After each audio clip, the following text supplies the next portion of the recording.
పాలు లేకుండా జున్ను ఎలా తయారు చేయాలో చూపిస్తాను చూడండి. హాయ్ అండి అందరికీ. కోడిగుడ్డుతో జున్ను ఎలా తయారు చేయాలో చూపిస్తాను. ఫస్ట్ నేను 1/2 కేజీ బెల్లం తీసుకున్నాను. అది సన్నగా అలా తురుముకుని పక్కన పెట్టుకుంటాను. అలాగే 2 ఎగ్స్, పచ్చిపాలు 1 గ్లాసు తీసుకున్నాను చిక్కనివి. అవి ప్యాకెట్ పాలేనండి. జున్నులో కావాల్సిన మిరియాలు కూడా తీసుకోవాలి. అలాగే ఓ యాలక్కి కూడా తీసుకున్నాను నేను. ఈ మెత్తగా పొడికిని చేస్తాను ఇప్పుడు.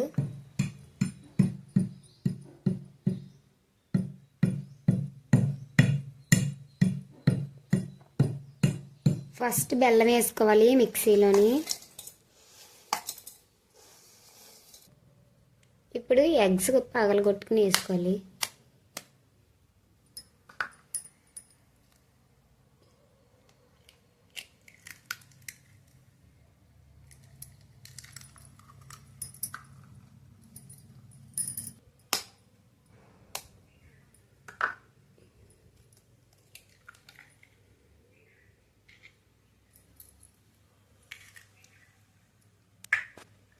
రెండు ఎగ్స్ వేసుకున్నామండి బెల్లం తురుముకున్న దాంట్లో.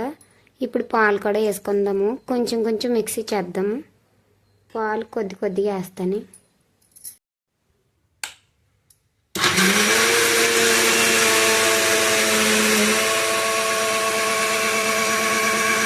ఇలా మిక్సీ పట్టుకున్నాక ఇప్పుడు చెక్కంతా వడకెట్టుకోవాలి.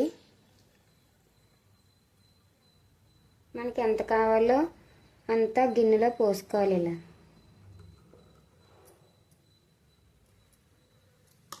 ఇలా ఇంకొకసారి గిన్నెలో వేసుకుంటే మళ్ళీ ఇంకొక గిన్నె జున్ను అవుతుంది. ఇది ఇంత సరిపోద్ది ఇందులో. ఇప్పుడు అందులో మిరియాలు కూడా వేస్తాను.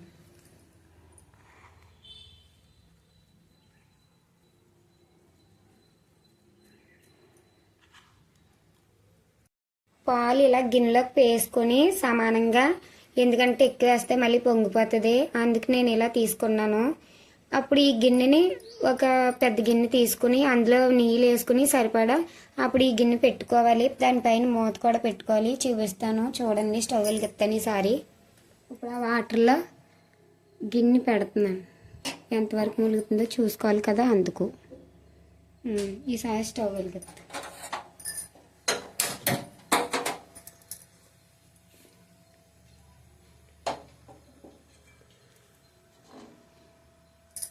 మూత పెడదాము.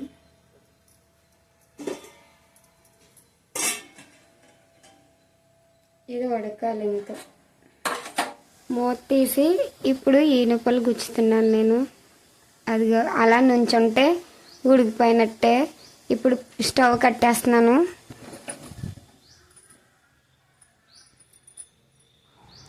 చూసారు కదండి, అచ్చం జున్నులా అయింది. ఇది కోడిగుడ్డుతో పాలతో చేశాను జున్ను. అదే మామూలు పాలతో చేసినట్టే వచ్చింది జున్ను. మీరు కూడా ట్రై చేయండి. ఇదిగో 2-3 సార్లు తిప్పుతున్నాను, చేతిలోకి అయినా ఇరుగుతులేదు. చాలా టేస్ట్గా కూడా ఉంటుంది, బాగుంటుంది కూడా.